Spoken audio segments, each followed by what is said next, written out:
íbamos a empezar, pero quería mostrarle algo, a ver, sobre reguladores monolíticos de N terminales.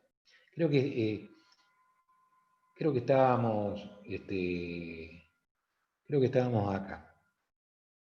Habíamos hablado dentro de los reguladores monolíticos de N terminales, habíamos puesto el caso del 723, si no recuerdo mal.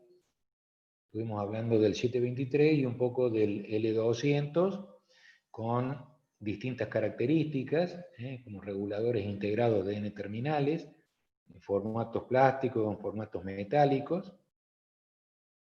La parte interna del regulador, las características, por ejemplo, del caso del 723, con un amplificador de referencia de tensión y un diodo de referencia totalmente compensado térmicamente, que es muy interesante.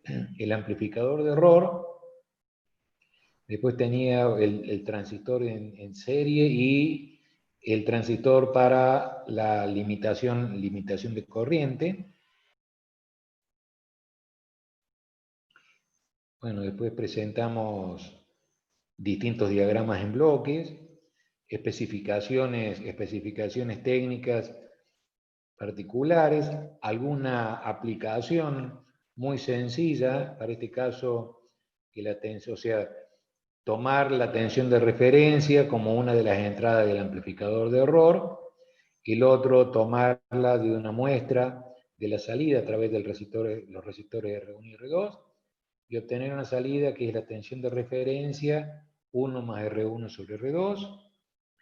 Después, tratar de que la referencia sea menor, entonces hacemos un divisor de tensión y la referencia de tensión así obtenida la vinculamos de la misma manera. Entonces tenemos una referencia que es menor, en este caso de 7,15 voltios, para entre 2 y 7 voltios, para tener una salida de esa manera. Después vinculamos un ajuste en el circuito de salida, donde R1 varía de R1 más alfa P1, que es un potenciómetro o un trinpot, sobre R2, y por una tensión de regulación que es menor que la referencia. En este caso, inferior a la referencia. Después vimos otro caso, también con la referencia y una salida con un divisor resistivo. Después vimos muchas aplicaciones con el 723, un regulador de bajo voltaje para encapsulados generalmente metálicos o plásticos. Vimos un regulador, por ejemplo, entre 7 y 37 voltios básico. Después un regulador de tensión negativa. Después un regulador de tensión positiva con un transistor de paso externo. Después un regulador también de tensión positiva, pero con un transistor PNP externo. Después vimos un circuito simple con limitación de corriente por fallback, que era corriente reentrante, que tenía, ¿qué ventaja tenía la configuración fallback? A ver que me lo recuerden, chicos. A ver, ¿se acuerdan? ¿Hola? Cuando hablamos de el circuito de realimentación por fallback, ¿qué característica tenía esa configuración? A ver. ¿Qué característica tenía? Si me lo recuerdan. Limitaba la corriente máxima en cortocircuito. Tenías que la corriente en cortocircuito era mucho menor que la corriente máxima. Entonces yo podía tener cortocircuitada la salida, la corriente que circulaba, digamos, por la etapa transistorizada era prácticamente la tercera parte de la corriente máxima que podía manejar la salida. Entonces, protegía muchísimo los dispositivos de potencia. Mientras que la otra configuración que limita corriente máxima, la disipación de potencia del elemento, tanto en el cortocircuito como en la limitación de corriente, el transistor de potencia está prácticamente con la caída de tensión del transistor por la máxima corriente, disipaba mucha potencia, que era una de las diferencias que tenía con respecto a la otra protección. En este caso era un regulador con carga flotante positiva, un regulador también con carga flotante negativa. Por supuesto, todo esto para ensayar. Un regulador conmutado también positivo que lo podíamos implementar con un regulador lineal, un regulador conmutado negativo, también se podía implementar, un circuito regulador con limitación de corriente remota, donde actuamos, por ejemplo, con una entrada lógica. Después vimos un regulador paralelo. Y después creo que les mostraba las distintas figuras con distintos voltajes de salida positivos y negativos y variables, y los valores que debían tomar los componentes externos para obtener esas relaciones. Las ecuaciones de salida para los distintos formatos presentados en las distintas figuras.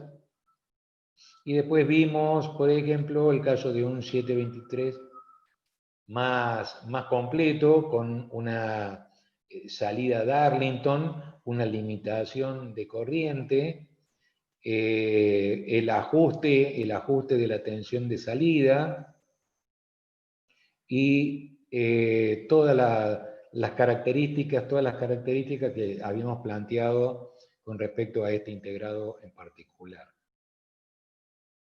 Después, si no me equivoco, hablamos del L200, que en vez de tener 14 patas como el 723, tiene 5 patitas, también tiene una referencia de tensión, un amplificador de error, tiene protecciones térmicas y tiene una protección, digamos, un área de protección, y un área segura de protección. Los formatos son variables, vienen con este encapsulado que es un TO3, donde la masa es la carcasa.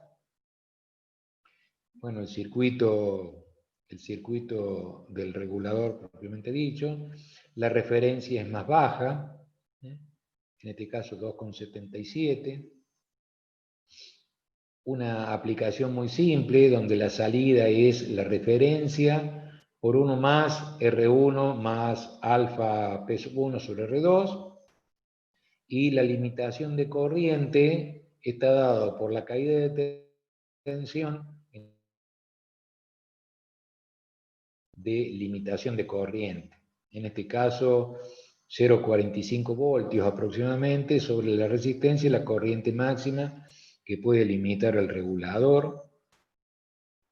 Este es, para el caso del L200, lo mismo, 277 por 1 más R2 sobre R1, para tener un circuito de salida variable. Lo interesante es que el L200 puede manejar hasta 2 amperes sin ningún problema, sin disipador. Y acá tenemos una configuración también muy simple. la entrada, el transformador, el rectificador, el filtro, el regulador con la parte del ajuste entre el preset y la resistencia de un K y la salida propiamente dicha. Y creo que habíamos dejado más o menos por ahí, si no me equivoco. Corríjanme si hay alguna cosa que me dejaron en el tintero. Existen otros reguladores que son interesantes también, que se denominan reguladores de precisión con seguimiento o con tracking. Tracking es el seguimiento. ¿Qué significa seguimiento? Que no hace falta que las fuentes duales, cada una tenga su regulador positivo y negativo y cada uno con su ajuste independiente. No hace falta tener eso para que tenga regulación con seguimiento. Es una configuración en la cual uno puede ajustar lo que se denomina una de las fuentes de referencia o máster y obtener en la otra fuente el mismo valor que tenemos en el ajuste. Es decir, que yo puedo ajustar la fuente a 12, a 15, a 20 o a un número y automáticamente la fuente negativa sigue la orden del máster. Es decir, se comporta como un sistema de seguimiento master-slave, es decir, la salida sigue al máster solamente con el signo cambiado. Es decir, que basta con tener un solo tipo de ajuste, las dos salidas se posicionan en ese valor, uno positivo y el otro negativo, para trabajarla sin ningún tipo de inconveniente. En este caso, el LM125 es un regulador de voltaje monolítico de precisión, dual con seguimiento, es decir, con tracking. Entonces proporciona salidas reguladas positivas y negativas separadas, simplificando así los diseños de la fuente de alimentación dual.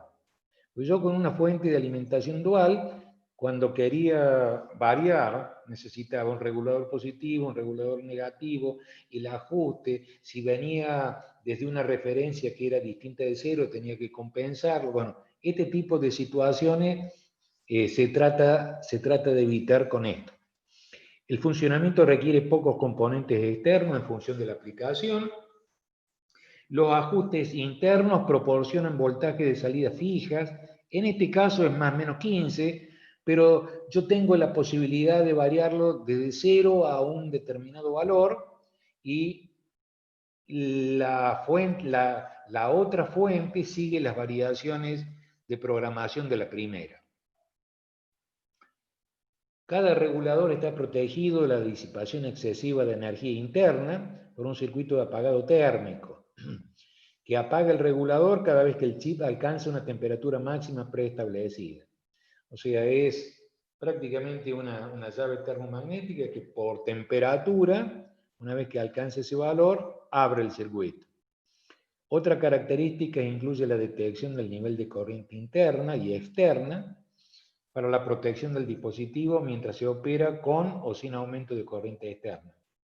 Y después, lo que podemos hacer, al igual que cualquier otra fuente, es si el requerimiento de corriente es mayor que la que puede asignar el regulador, colocaremos un transistor de paso externo a los efectos de que la diferencia de corriente circule por la parte externa. Y normalmente vienen compensados, tienen compensación interna, la proporciona en el regulador tanto positivo como negativo, y la referencia la tiene en uno de sus pines para facilitar el filtrado de ruido cuando se le desee. O sea, es un circuito bastante completo que se utiliza en estos casos. Elizondo y Dufo. Elizondo y Dufo. Lufo, Barrio Mateo, ya está. Perfecto. ¿Hasta acá se puede entender lo que estamos planteando, chicos? ¿Sí? Sí, profe, sí se entiende. Perfecto. Normalmente el circuito en bloques tiene las entradas positiva y negativa de las fuentes no reguladas, en este caso la entrada positiva en la parte superior, la entrada negativa no regulada, las salidas positivas y las salidas negativas reguladas, ¿eh? Después tienen amplificadores de error, tanto positivos como negativos, tienen una referencia de tensión, y ambos circuitos de control tienen circuitos de protección térmica y de limitación de corriente. Entonces, todo este conjunto hace que uno pueda trabajarlo con algún grado de libertad. Esta configuración es la que corresponde, digamos, a la estructura metálica. Hay otra configuración parecida, digamos, no así la distribución de las patas, en el de 14 patas plástico, que difiere del metálico, que solamente tiene 10. Tiene solamente 10 patitas para el funcionamiento. Entonces, la distribución, bueno, si ustedes se fijan en el plástico, tiene una referencia, como habíamos dicho antes, que la disponía de forma externa. Los bus son las excitaciones correspondientes en el caso de que hagan falta transistores externos.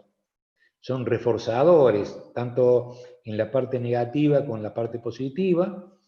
Tienen los circuitos de limitación de corriente, que son las salidas de los transistores, y tienen los sensados positivos y negativos, que son las resistencias que nosotros instalamos entre la base y el emisor correspondientes de los transistores de limitación. Tienen las entradas de alimentación no reguladas, Bin y menos Bin, y tienen las salidas menos Bout en la pata 7 y no recuerdo cuál, creo que la pata, no recuerdo en este. Acá, de la pata 2, acá el sensado, en la pata 2 también sacamos la tensión positiva, en la 7 la negativa. O sea que esta es la distribución para el encapsulado metálico. ¿Qué podemos hacer con todo este integrado? Y bueno, hacer configuraciones muy simples. Entonces, tanto la tensión de entrada positiva, que en este caso va al pin número 4, se suelen colocar con las alimentaciones en general, capacitores referidos a masa, como filtros, en Bin más. En la parte 6, que es la tensión negativa sin regular, también se suelen colocar capacitores a masa, siempre con alguna referencia dada por el fabricante, en este caso 1 microfaradio. Después tienen la salida negativa, que es la pata número 7, también con un capacitor que tiene especificaciones a masa, y tienen la negativa, que es la pata 2 en este caso, la salida positiva, pata 2, con un capacitor a masa. Entonces, en este caso, que no tiene ninguna salida de conexión hacia el booster, no tiene limitación de corriente, es un regulador básico, ustedes lo pueden implementar de esta manera sin ninguna dificultad en el medio. Si quisiera tener alguna protección, por ejemplo, con regulación de corriente, hacemos exactamente lo mismo que hicimos recién, donde la tensión de entrada positiva la colocamos al pin 4 y por otro lado el capacitor de filtro con respecto a masa. Hacemos lo mismo con la pata, el terminal negativo de la fuente no regulada, también con un capacitor a masa. Las salidas de los boosters positivos y negativos, que a ver si no recuerdo mal, el negativo es el 8, este es el 8 con este transistor reforzador, donde el emisor va con la resistencia de limitación de corriente. La 7 es la tensión de salida negativa con un capacitor a masa. Y tengo la salida negativa. En el caso del 3, el 3 es la salida positiva del booster hacia el transistor de alimentación, el emisor va hacia la resistencia de limitación y el 2 es la salida positiva con un capacitor a masa. No estamos diciendo absolutamente nada. O sea que es muy parecido, digamos, a lo que venimos planteando. Y este tiene limitaciones de corriente tanto en la parte positiva como negativa, y donde la corriente de limitación está dado por el voltaje descensado de la limitación, que anda en el orden de los 0,7 voltios, y la resistencia de limitación de corriente que se instala. O sea que en realidad no es muy distinto, pero tiene características importantes con respecto al seguimiento, cosa que los otros reguladores no lo tienen. Estos son formatos que se pueden implementar para tener tensiones de salida negativa, tensiones de salida positiva, con limitaciones de corriente, que pueden ser iguales o pueden ser diferentes según las relaciones que haya, digamos, internamente. Acá hay otra de las configuraciones que se pueden hacer, en este caso una configuración con fallback y valores para distintos integrados, el 125 o el 126, valores de los componentes y limitaciones, en el caso de la resistencia de limitación de corriente. Y lo que le quería mostrar acá es muy simple. Por ejemplo, para el regulador positivo, la máxima corriente en este caso es 2 amperes, que sería la corriente de fallback, y la corriente de cortocircuito, si ustedes se fijan, casi la tercera parte de la máxima corriente, cosa que realmente es importante. La I de cortocircuito, para una temperatura ambiente de 25 grados y por una tensión de entrada positiva de más 25 voltios. Y para el caso del regulador negativo, que está incorporado con seguimiento dual, también tiene exactamente los mismos valores, donde la tensión de entrada negativa también es menos 25 voltios. O sea que es una forma de trabajarlos a estos dispositivos. Nosotros podemos incorporar, sin tener reguladores positivos y reguladores negativos simultáneos, para yo tener fuentes más menos, se me ocurrió presentarle esto con un operacional, donde yo incorporo un regulador fijo, un 78XX cualquiera, para tener una salida positiva, los capacitores de entrada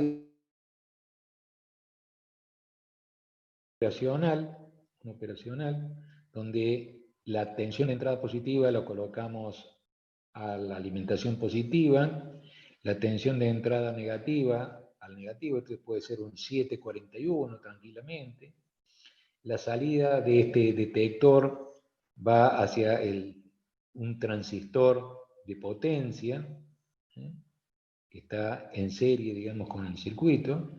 El común es entre estas dos salidas, y con un solo regulador positivo y un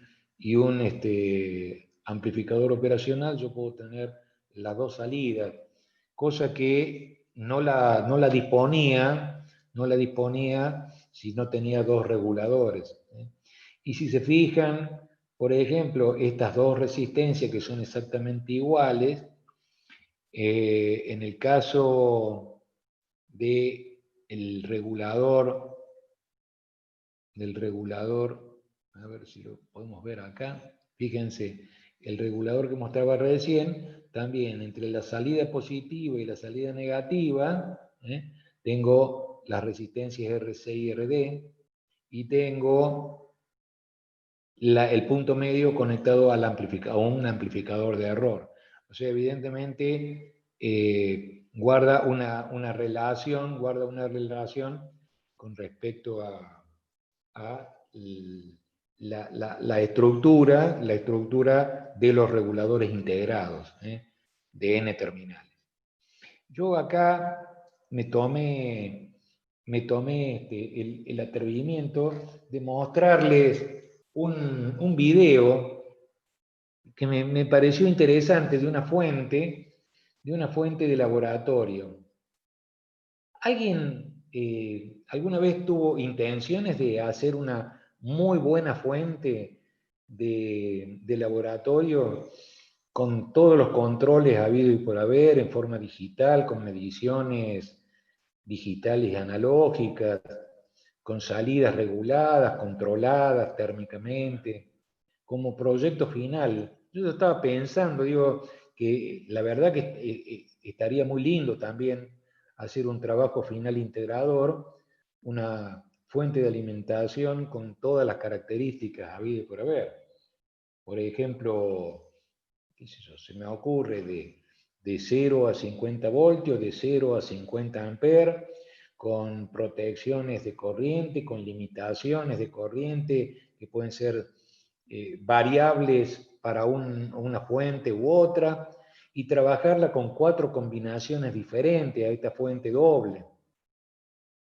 ¿Alguna vez han visto cómo funcionan las fuentes de alimentación dobles para que funcionen en modo separado, en modo tracking, en serie o en paralelo, para tener todas las posibilidades de funcionamiento hacia cargas que pueden ser totalmente variables?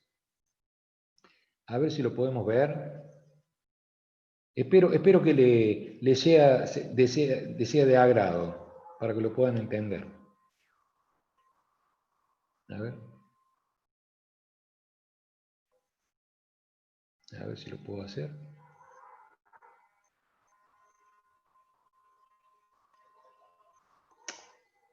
Bueno, era un video que había puesto acá. Ahí está. Esta es una fuente de laboratorio de una firma Promax que se llama FAC 662B.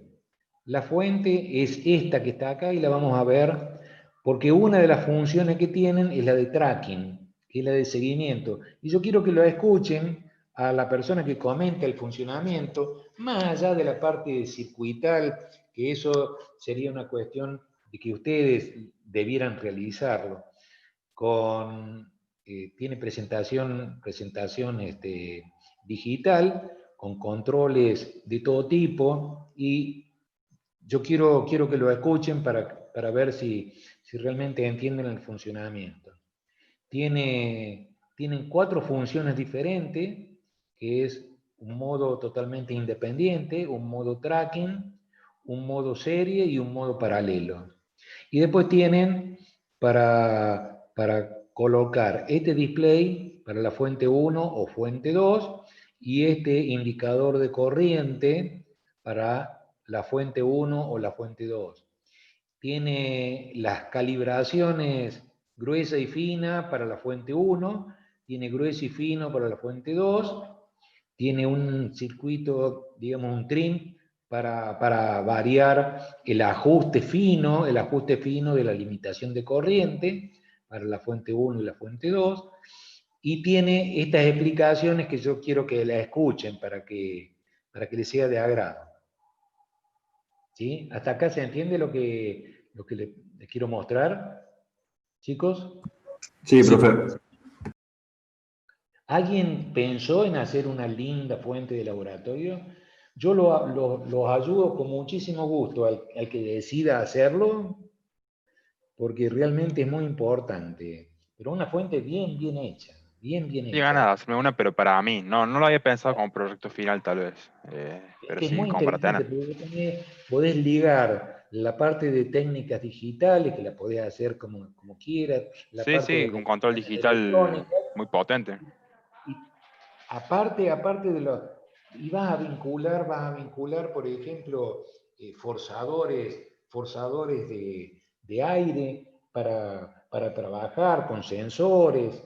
Y la verdad que está bueno. Y podés trabajar conceptos de array de transistores de potencia, todos los circuitos de compensación y estabilidad que presentan las configuraciones y todas las protecciones habidas y por haber. Y lo lindo de todo esto, que podés vincular en una fuente doble con 4 formas de salida totalmente diferentes. Son todas diferentes.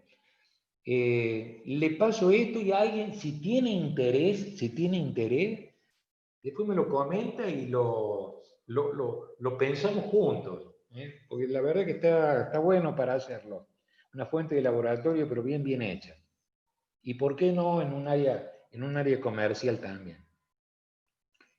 Lo pongo para que lo escuchemos.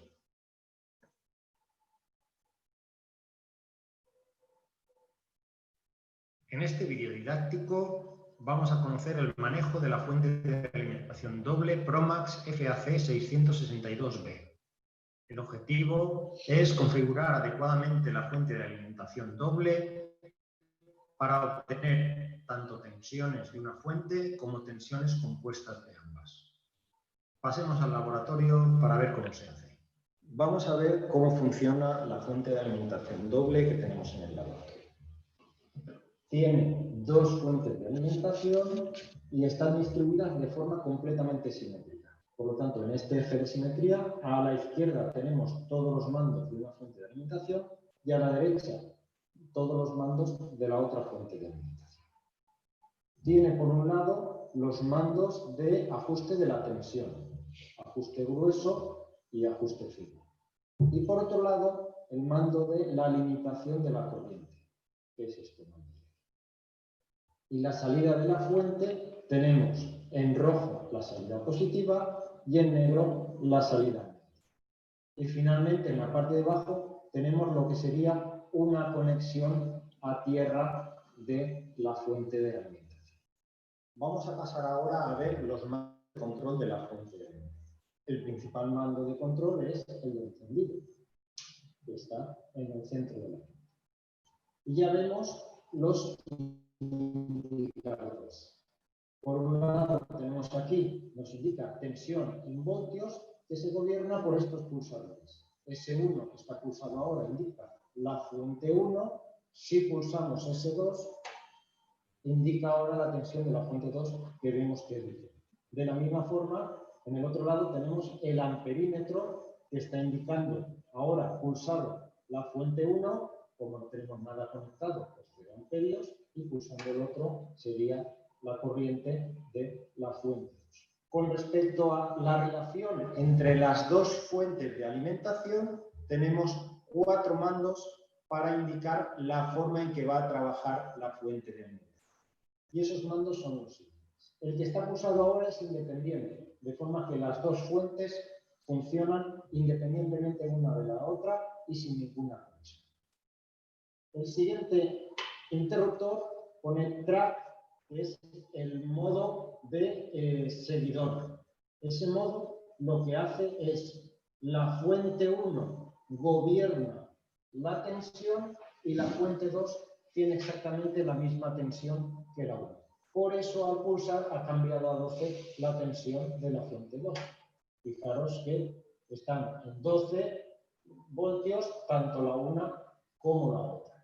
Y eso es lo que yo les quería mostrar en el modo tracking, que es lo que estamos viendo con seguimiento. Ustedes pueden conformar esta salida y este modo en particular justamente para que trabaje como master y slave. Quiere decir que con un control solamente yo puedo tener las tensiones partidas del valor que quiera, que es algo diferente a lo que veníamos planteando en los otros de tres terminales. Todos los reguladores monolíticos de 3 terminales es más difícil de implementar este tipo de situación. ¿Se entiende hasta acá? ¿Chicos? Sí, profe. ¿Se entiende? Está claro el video, ¿no es cierto? Sí, sí, está bastante claro. Mismo tiempo que tiene la misma tensión, están conectados el negativo de la primera fuente con el positivo de la segunda. De forma que tenemos la fuente conectada una con otra para que nos sirva, por ejemplo, para una alimentación simétrica. El siguiente mando es Save. Con este mando, las fuentes de nuevo son independientes en la regulación de su tensión. Fijaros que la fuente 1 está a 12 voltios y la fuente 2 vuelve a estar a los 16 que ya tiene. Lo que pasa es que ahora sí que se mantiene la conexión interna entre el negativo y el positivo. De esta forma podemos conseguir una alimentación no simétrica, pero manteniendo el cero común a ambas fuentes. Podemos obtener, ahora tendríamos una alimentación negativa de 16 voltios que lo proporciona la fuente 2 respecto a la positiva de 12 voltios de la fuente. Y finalmente tenemos el botón de... Lo que no dice ahí, que la conexión serie de las fuentes permite obtener, por ejemplo, entre los extremos, la sumatoria de los niveles de la fuente 1 y la fuente 2. Entonces, en nuestro caso, 12,1 y 16,6 es la suma. Voy a tener la salida sumada y la corriente sería la corriente máxima de cada fuente. Quiere decir que es como un circuito serie. La corriente es constante. Si la limitación fuera 2 amperios o 3 o 5, lo que fuese, yo puedo tener más tensión a la salida entre los extremos con una corriente limitada a un determinado valor de cada regulador. Eso es lo que le faltó decir a... Paralelo. Si pulsamos este botón, de nuevo ambas fuentes tienen la misma tensión gobernada por la fuente 1, que son 12 voltios. Lo podemos comprobar que ambas fuentes tienen esa misma tensión. Lo que pasa es que ahora la conexión es en paralelo, de forma que el polo positivo de una fuente está conectado con el positivo de la otra y el negativo de una fuente conectado con el negativo de la otra. La ventaja de este modo es que podemos conseguir el doble de corriente de lo que habitualmente solo una fuente podría proporcionar. Si nos fijamos en la esquina inferior izquierda de la fuente, indica 30 voltios, 1 amperio. De forma que con esta conexión en paralelo podríamos conseguir esos 30 voltios y llegar hasta 2 amperios de corriente. Nos queda por explicar del funcionamiento de nuestras fuentes la limitación de corriente. Como hemos indicado, este es el mando de limitación de corriente y para saber en qué valor de corriente está limitado, lo que debemos es colocar un cortocircuito a la salida de la fuente, que es lo que vamos a hacer ahora. Fijaros que Fíjense qué interesante, ¿no? Cómo uno puede, a través de un modo diferente, obtener más corriente. En este caso, en la conexión paralelo, yo podría tener 50 amperes donde cada fuente participa con la mitad y obtener sobre una carga la sumatoria de la contribución de cada fuente individual. O sea, no modifica la tensión, yo el rango de tensión lo tendría de 0 al máximo, ¿sí? Pero la corriente, en ese modo, yo puedo tener una disposición totalmente diferente. Y si quisiera, supónganse que cada fuente fuera de 30 voltios máximo, podría tener, en el caso de la combinación serie, podría tener hasta 60 voltios en esa configuración para la corriente que gobierna cada fuente. Entonces, si ustedes se disponen a hacer algo, fíjense qué interesante para que lo tengan presente. Ahora tenemos 0 amperios y 12 voltios a la salida de la fuente 1, y al poner el cortocircuito va a pasar a 0 voltios y el límite de la corriente actual. ¿Veis? 0 voltios, medio amperio es el límite que tenemos, y con este mando podemos regular para así, en caso de problemas, que nuestra fuente no dé más amperios de lo establecido en el límite del circuito que queramos. Por ejemplo, así lo hemos dejado en 200 miliamperios de límite para la corriente. Ya lo tenemos ahí limitado. Quitamos y nuestra fuente está regulada a 12 voltios y 200 miliamperios. Hay que tener un poco de cuidado porque esto a veces lleva problemas, porque si no nos hemos dado cuenta y la fuente estaba anteriormente bastante limitada en corriente, por ejemplo, voy a coger y la voy a limitar al mínimo. ¿Veis?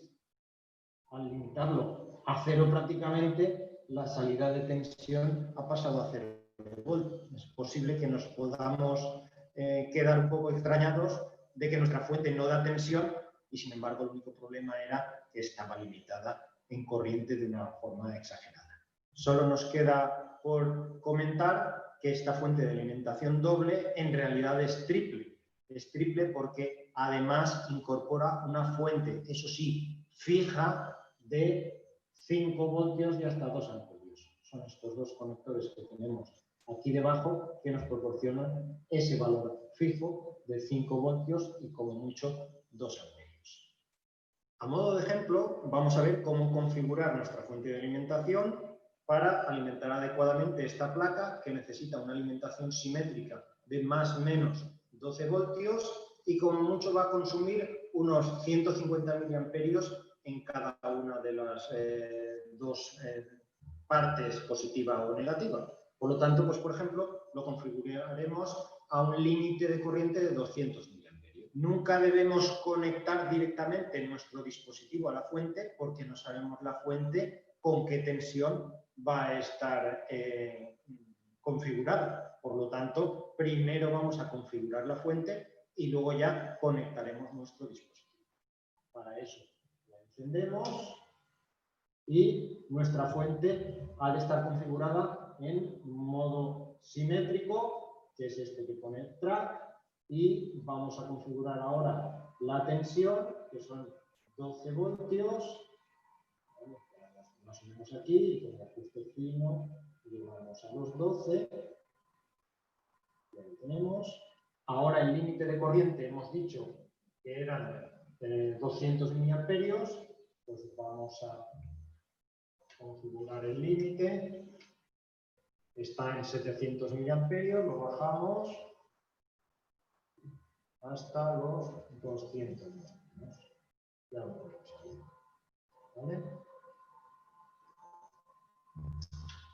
Por lo tanto, ya tenemos adecuadamente configurada nuestra fuente de alimentación. Ahora ya podemos conectar. El 0 voltios nos da igual conectarlo a este o a este elemento porque están conectados entre sí. El positivo al positivo y menos 12 voltios al negativo de la segunda fuente. Y ya tenemos conectado nuestro dispositivo. A la hora de desconectar, debemos seguir el camino contrario. No hay que apagar la fuente, no. Hay que desconectar el dispositivo, por ejemplo, sencillamente con quitar el negativo y el positivo ya sería suficiente, y a partir de ahí ya podemos apagar nuestra fuente de alimentación. ¿Cómo? ¿Se pudo entender? ¿Está claro? Sí, profe, se entendió bien. A mí me pareció que realmente le podía ser de utilidad, porque el hecho de tener esas cuatro funciones incorporadas, más una tercera salida, yo podría alimentar, supónganse, circuitos que no necesariamente tengan la misma polaridad, tanto positiva como negativa, podrían ser distintas, y tengo la opción, tengo la posibilidad de subir el nivel, si tuviera, supónganse que yo trabaje con un amplificador que tenga más o menos 70 voltios, y la puedo hacer en la configuración paralelo o en el modo paralelo, que tenga características de corriente o demandas de corriente determinadas, que lo puedo hacer trabajando con las dos fuentes simultáneas. Entonces, es interesante a la hora de diagramar todo esto. Pero volviendo al punto principal, la fuente doble en el modo track o de seguimiento es una cuestión que está lindo para trabajarla, porque uno regulando la primera, la segunda cambia la polaridad y se posiciona en ese valor, ¿no? Es bastante interesante. Bueno, ahí yo empezaría a trabajar ahora con los reguladores conmutados. Todos estos reguladores lineales, tanto discretos como integrados monolíticos de 3 terminales y de n terminales, con esto damos por terminado el sector correspondiente a lo lineal. Ahora vamos a trabajar sobre lo conmutado. A ver si lo tengo por acá. Acá está.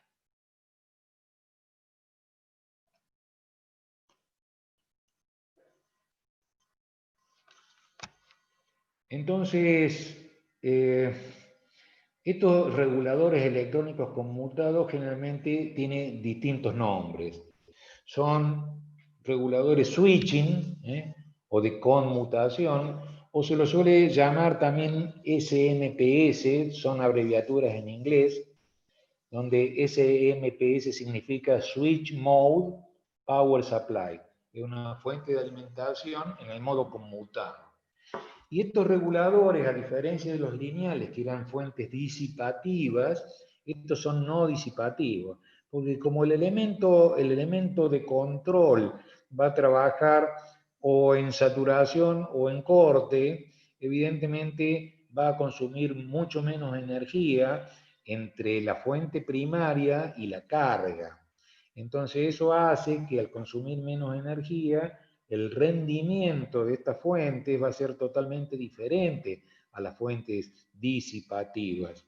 Entonces, en este caso podríamos alcanzar entre un 80 o un 90% de rendimiento entre la potencia que disipa sobre la carga con respecto a la potencia de corriente continua instalada. Y hace la diferencia. Todas las fuentes conmutadas, independiente del tipo de reguladores conmutados, son convertidores de corriente continua a corriente continua. Entonces, tanto en el regulador lineal como en el regulador conmutado, existe un lazo de realimentación entre la salida y el elemento regulador, nada más que en el regulador lineal esa realimentación la tenemos a través de una muestra, la tenemos a través del amplificador, el amplificador de error, y actuamos directamente sobre el elemento de control. El elemento de control. Y acá actuamos sobre el elemento de control, pero a través de un elemento que permite controlar el ancho del pulso durante un tiempo que puede ser constante dentro de un mismo periodo. Es decir, yo puedo tener encendido el dispositivo de control un tiempo muy pequeño con respecto al periodo, o puedo tenerlo encendido un tiempo suficientemente grande con respecto al periodo. Entonces, el modulador de ancho de pulso es, digamos, la esencia que diferencia el regulador lineal con respecto al regulador conmutado. Quiere decir que en el regulador conmutado yo voy a tener una salida donde la tensión de entrada es la del regulador de la fuente no regulada, y la salida propiamente dicha voy a tener pulsos que van a tener anchos variables de acuerdo al tiempo con que este elemento de control, que es serie, está actuado. Entonces, lo importante en los reguladores conmutados no es esta forma con que se troza, digamos, la información correspondiente, sino el nivel correspondiente de continua que yo puedo rescatar de esa salida. Hasta acá, ¿cómo lo ven? ¿Se entiende, chicos? Sí, profe. Entiendo. Esos serían los que se llaman Buck y Bus Converter, ¿no? Exactamente. Vamos a ir por parte. Primero vamos a ver cómo actúa el filtro que le vamos a poner para tratar de encontrar un nivel de continua. Vamos a hablar de los reductores o Buck. Vamos a hablar de los reforzadores elevadores, que van a ser los Bus. Y vamos a hablar de los Buck Bus, que son reductores y elevadores, en general. Pero vamos haciendo las cosas para que se vayan entendiendo. Entonces, estamos hablando de que son convertidores de corriente continua a corriente continua, que pueden ser niveles más bajos de la salida con respecto a la entrada, o niveles más altos de la salida con respecto a la entrada. Entonces, en el PWM, la forma de trocear la información es como se muestra acá. En realidad, para yo tener un nivel de salida, tendríamos que colocar un filtro pasabajos, donde la entrada al filtro no es ni más ni menos que B sub G. Y, por supuesto, ¿qué vamos a poner como filtro pasabajo que actúe sobre la carga? Entonces, vamos a ver qué ponemos. Lo primero que hacemos es, bueno, nosotros sabemos que los capacitores conectados en la salida tienden a estabilizar la tensión. Pero ¿qué pasa? En el tiempo de que el interruptor o el control está actuado, este capacitor se carga sin problema. Pero si el tiempo que está abierto este interruptor o el elemento de control a través del PWM, que es la orden de control sobre el elemento regulador propiamente dicho, es más largo, el capacitor tiende a descargarse y nuevamente se carga al pico, y se descarga, y ese tiempo de descarga será variable con la actuación de este control. Entonces, en realidad, colocar un capacitor como filtro para obtener un nivel de continua no es conveniente. Por eso se pone no se puede. Poderse se puede, pero no es conveniente. ¿Se va entendiendo hasta acá? ¿Chicos? Sí, profe. Sí, profe. Bien. Vamos con este. ¿Qué pasa si ponemos un circuito LC? L normalmente es muy sensible y tiende a estabilizar corriente. C es muy sensible y tiende a estabilizar tensión. Pareciera que colocando una red LC andaría perfecto. Vamos a ver qué pasa ahí. Cuando yo cierro el circuito durante el tiempo de encendido, acuérdense que este dispositivo que vamos a tener como interruptor es algún transistor de potencia, que podrá ser bipolar, que podrá ser un MOSFET, que podrá ser un Big MOS, podrá ser algún dispositivo de conmutación. Entonces, cuando este dispositivo conmuta, porque el control así lo indica, este elemento tiende a almacenar energía, este capacitor tiende a almacenar energía también, y aparecerá una corriente sobre una carga generando una tensión de salida. Pero ¿qué pasa cuando este interruptor se abre? Al abrirse este interruptor, como la corriente en la autoinducción no tiene que desaparecer, para que funcione hay que agregarle algo más. Normalmente si esto queda abierto, se interrumpe bruscamente la corriente en la bobina. Y yo quiero tener en todo momento corriente que suba o que baje en la autoinducción. Entonces, este circuito simple, ¿no?, como ustedes lo ven acá, digamos, funciona, pero instalando algo más. ¿Qué podríamos hacer para que exista en todo momento la corriente por la autoinducción? Acuérdense que por ley de Lenz, la fuerza contraelectromotriz que se genera es opuesta al sentido que tenía originalmente. ¿Qué se puede colocar ahí para que esto funcione y cierre el circuito y en todo momento tenga corriente, tanto positiva como negativa en la autoinducción? ¿Qué se Y puede un cable hacer? en corto después de la llave, a masa. ¿Un? Un cable en corto a masa. Y si ponemos un cable corto, No, bueno, con toda un, la No, otra con, parte. un con diodo un puesto. controlador, con un CMOS, MOSFET. Miren lo que se pone. Ese Es un. diodo es un Para diodo cuando que se llama sea. diodo volante. Es un diodo volante. Quiere decir que cuando el elemento está actuado, yo tengo salida, y cuando el elemento queda abierto, la corriente en la autoinducción circula a través del diodo y cierra su circuito a través del circuito de carga.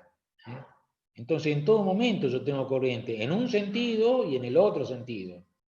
Cosa que en el dibujo anterior, ustedes ven que si bien el circuito LC es un filtro pasabajos, no completa la función hasta no cerrarse a través de un diodo volante.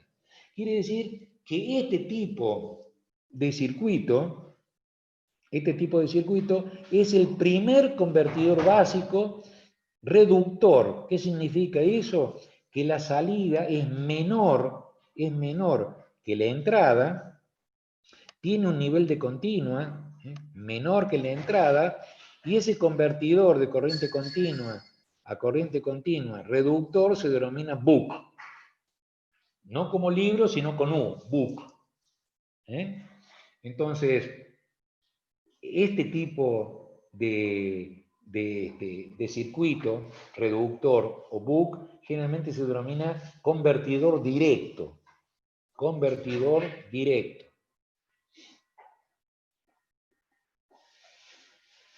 Vamos con esto. ¿Se va entendiendo hasta acá? ¿Chicos? Sí, profe. Bien. Vamos a suponer, para hacer un análisis de esta configuración, que el switch, en este caso, es un MOSFET tipo E, es decir, de canal inducido, canal inducido, tipo N, pero canal inducido. Quiere decir que para que funcione, el nivel de entrada tiene que ser mayor que un determinado umbral. Ese umbral tiene niveles de tensión, serán 2, 3, 4, 5 voltios, dependiendo del MOSFET de enriquecimiento correspondiente, a diferencia de los otros que no necesitan. Entonces, vamos a hacer una hipótesis de análisis donde dice que la tensión de salida no varía en un ciclo de conmutación. La tensión de salida permanece constante en un ciclo de mando. Por otro lado, dice que la corriente en la bobina no llega a valer nunca cero. O sea, la corriente en la bobina siempre tiene valores positivos, valores negativos, pero nunca cero. O sea que hay un valor promedio de corriente en la bobina que es mayor que cero. Entonces, lo que estamos planteando es que la corriente por el switch, el conmutador, más la corriente por el diodo, es igual a la corriente por la inductancia y por ende la que va a circular por la carga. Cuando esto está actuado, en el momento de conmutación, lo que está presente, este diodo no trabaja porque está polarizado inversamente, actúa sobre la bobina, sobre el capacitor y sobre la carga. Quiere decir que durante este tiempo, la corriente por la bobina tiende a incrementarse en el momento del mando. Tiende a incrementarse en el momento del mando. O sea, lo que está haciendo está integrando esta señal de mando. Cuando esto se abre por alguna causa, la corriente en la inductancia circulará por el diodo y hará que disminuya la corriente en la inductancia. Nuevamente empieza a incrementarse cuando viene la señal de mando de actuación sobre el dispositivo interruptor, y esta será la variación de la corriente con un nivel medio mayor que cero. Entonces, esto es lo que vamos a ver.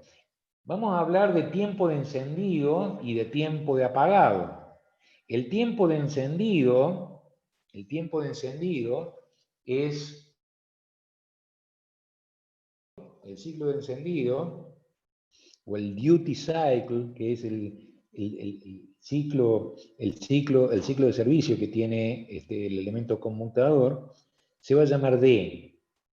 Entonces, voy a estar en el tiempo de encendido con respecto al periodo T sub 0, que es el T on sobre el periodo, es el ciclo de servicio D. Quiere decir que el ciclo de servicio generalmente es el tiempo de encendido sobre el período. El período siempre es mucho mayor que el tiempo de encendido. O sea, para que esto sea un pulso, generalmente tiene que ser menor que el 10% del período. Quiere decir que va a estar el 10% encendido y el 90% apagado, para yo decir que es un pulso. Para yo decir que es un mando como una señal cuadrada, voy a decir que el ciclo de servicio es el 50%. Es decir, 50% va a estar actuado y 50% va a estar bloqueado. Entonces vamos a llamar a D la relación entre T sub 0 y el período. Y el tiempo de apagado es 1 menos D. Tiempo de apagado es 1 menos D. ¿Se entiende? Tiempo de encendido, D por T. tiempo de apagado 1 menos D por T. 1 menos D por T. Entonces, si yo empiezo a visualizar lo que está ocurriendo acá, durante el tiempo de encendido tengo corriente por la autoinductancia. La corriente que circula por el switch es exactamente igual que la de la autoinductancia, o sea, tiene el mismo formato. Y la corriente por el diodo, al estar polarizado inversamente, durante el periodo de encendido, que es D por T, está en 0. Cuando le damos el mando que se bloquee, el diodo prácticamente es un cortocircuito, que es lo que vemos acá. La ID es igual a I sub L, por lo tanto, desciende la corriente por la autoinductancia, la corriente en el switch desciende a 0, porque directamente no hay corriente, porque queda abierto, y comienza a haber corriente por el diodo en el mismo momento. Arranca nuevamente el mando y se repite la corriente por la autoinductancia. La corriente por el switch toma esta forma y la corriente por el diodo tiende a decrecer hasta que nuevamente arranca, y así se va repitiendo en un periodo. Quiere decir que vamos a llamar a D por T el tiempo de encendido, y 1 menos D todo por T va a ser el tiempo de apagado. La suma del tiempo de encendido y el tiempo de apagado es el periodo. Y eso me gustaría dejarlo hasta acá para irlo analizando la cantidad de diapositivas que voy a presentarle para que lo vayamos entendiendo. ¿Cómo lo ven hasta acá? ¿Se puede entender lo que estamos planteando? ¿Chicos? Sí, profe, se entendió. ¿Sí? Se entendió. ¿Han visto algo en alguna materia con respecto a este tema? Hasta ahora no, pero yo en el trabajo estuve justo renegando hace poco con un problema de una fuente ahí conmutada. Pero Acuérdense que las fuentes conmutadas pueden trabajar a frecuencia de red o frecuencia distinta de la red. Entonces, si trabaja a frecuencia distinta de la red, el tamaño de los componentes guarda relación con la frecuencia de operación del chopeo. Es decir, yo puedo conmutar a una frecuencia de chopeo alta, entonces yo sé que los componentes que voy a utilizar generalmente van a ser pequeños, y como son funciones de la frecuencia, el tamaño guarda relación con eso. Me gustaría dejarlo acá para retomar conceptos que son importantes. Me gustaría marcarlos en este convertidor de continuo reductor para calcular las variables, sabiendo que la tensión media en una inductancia es 0, y que la corriente media en un capacitor también es 0. Siempre en régimen permanente. De no ser así, el funcionamiento no se podría explicar bien. Entonces, me gustaría arrancar el próximo encuentro con este punto para que podamos visualizar los distintos efectos que se van produciendo en las distintas partes de este convertidor reductor. ¿Sí? ¿Les parece bien? Perfecto, profe. Estamos viendo. ¿Les pareció agradable lo que hemos visto el día de hoy? ¿Sí? ¿Interesante? Sí, está bueno, está interesante el tema. Parte Entonces, útil. nos despedimos hasta el próximo miércoles, y háganme acordar dónde dejamos para yo tenerlo en cuenta y arrancar desde ahí. Muchísimas gracias por la presencia a todos. Muchas gracias. Muchas gracias a usted, profe. Chao. Gracias, que anden muy bien. Igualmente. Hasta luego. Chao, gracias. Hasta luego, profe. Chao, chao a todos. Que les vaya bien.